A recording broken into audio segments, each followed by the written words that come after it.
Sa lahat ng naka-video kagabi, whether dito sa labas ng session hall, whether dyan sa baba, dun sa ginulpi na member ng ating Office of the Sergeant of Arms or dun sa labas, please volunteer and submit your video because we agreed with the NBI that they will conduct a fact-finding.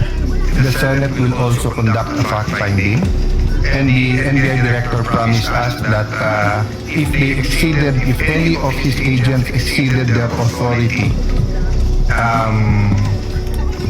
they will be dealt with by law, whether administrative or criminal charges. I'll just finish, Senator Sibirmay.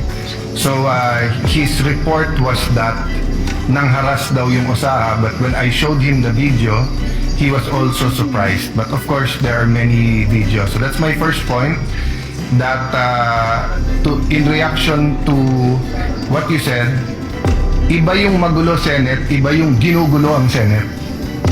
Diba? Kahit sinong tahimik, pag ginulo, magmumukhang magulo.